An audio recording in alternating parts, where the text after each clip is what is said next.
Thank you for tuning in to the latest edition of the 12 Kyle podcast. Whether you're listening during your commute, while working out, or just relaxing at home, we appreciate you. Every download, every listen, and every subscription means a lot. Up next, the 12 Kyle podcast.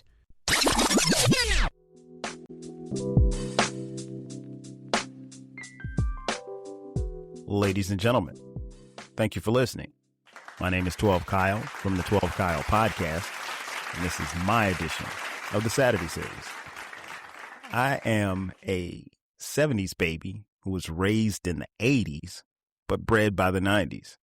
I grew up in a place, a real small town. It's called Florence in the state of South Carolina. And I had a tremendous, fun-filled childhood. I have nothing but great memories from my childhood.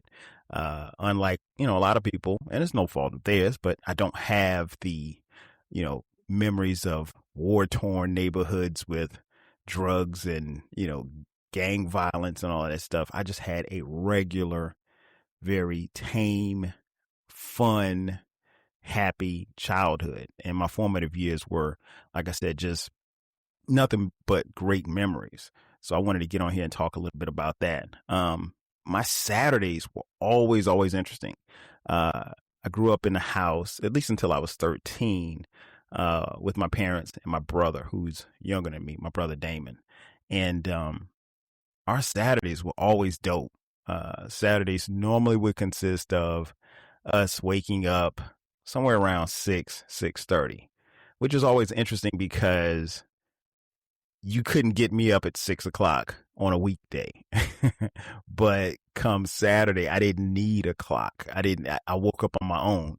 But during the school week, you had to physically wake me up because I didn't want to get up. But, Saturday mornings, I'd get up, go in the living room, make a bowl of cereal for me and my brother. And, we're in there with our T-shirts and underoos. Because who wore pajamas back then? We just had our drawers on. That was it. And you make yourself a little space on the floor and you start watching TV. For us, at least for me, some of the cereals that I had, some of the favorites was like Captain Crunch, which I still eat to this day. I don't like Crunch Berries. They suck. Frosted Flakes, Apple Jacks, Fruit Loops. And, unpopular opinion, I loved Raisin Bran as a kid. A lot of kids didn't.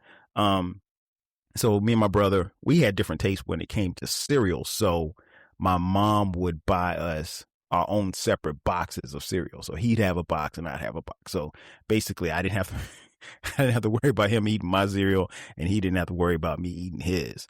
But yeah, we would get down there and we would, sit down and start watching cartoons. And for me, the lineup pretty much would go, Bugs Bunny usually would start it off. This is my favorite cartoon character of all time, Bugs Bunny. Then we watch the Super Friends, then probably the Smurfs. My brother loved the Smurfs. I hated the Smurfs.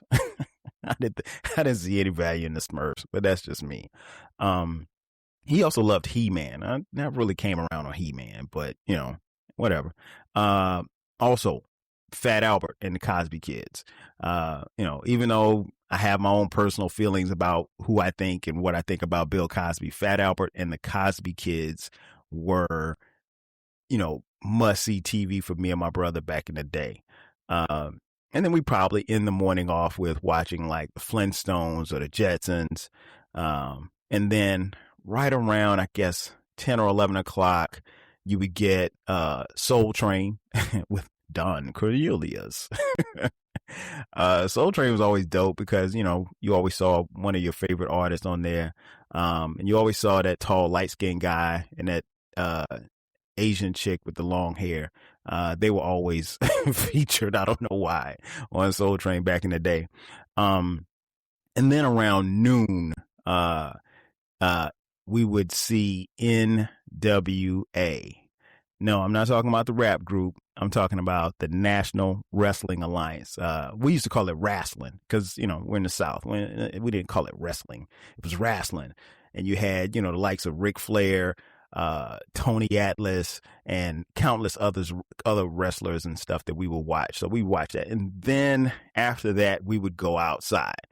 And one of the great things about being in Florence and in that era was everything happened outside. Like, you wanted to be outside. You didn't want to be in the house for sure. And everything was happening outside. When you heard another child's voice outside, you wanted to be there. So outside was very key for us. Obviously, in those early years, particularly in the 80s, we lived in an apartment complex. We used to call it the projects. It really wasn't the projects, but for the South, it was the projects. So, but anytime you heard someone else's voice outside, you want to go outside and play. So we would go outside. We'd play games like freeze tag, King of the Hill. The girls would play hopscotch. All of the dope girls would jump double dutch. And there's always a cute girl jumping double dutch. So I never got into double dutch, but if there was some cute girls jumping rope, I was usually around to watch. What else? Oh, for us, like, one of my favorites was football. And we had a game within the game of football that we used to call Kill the Man with the Ball. And I know it sounds crazy. Kill the Man with the Ball was like, you would have the ball, and instead of having people on your team, you would literally have to run and try to score against like 10 other people. I mean, which is, looking back on it now, it's virtually impossible, but it was a lot of fun. And playing that game actually developed my love for the game of football. I ended up playing organized football after that. Played football in high school and all the way through college on scholarship. And I played football at South Carolina State University, a historically black college and university. So my love for football started there, on the playground with my boys playing Kill the Man with the Ball.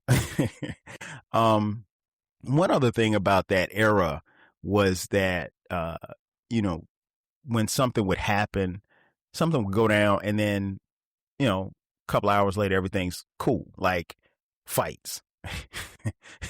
You would get into a fight. You could literally get into a fight with like your best friend, and like, I don't know, a couple hours later, y'all hanging out, drinking, sodas and running down the street. So I remember getting into a fight with a guy named Kenny. And I hadn't been in a lot of fights in my lifetime, and because I really had no need to. But Kenny we were coming home from school one day. It was a Friday, and Kenny was on the bus, and I was sitting in my seat, and Kenny had a seat to himself, and he wanted to keep that seat to himself, so he kind of stretched out across the seat. Well, my brother and his friend Steven were the last ones to get on the bus, and they needed to sit down, and that was the only seat available. So my brother said, "Hey, Kenny, can you move your feet?" Kenny's like, "No, I'm not moving my feet. You go sit somewhere else." And he was like, "Well, there are no more seats." He's like, "I don't care. You're not sitting here." And so someone said, "Hey, let him sit down." So Kenny starts talking trash. And then, of course, the kids on the bus are like, "Ooh."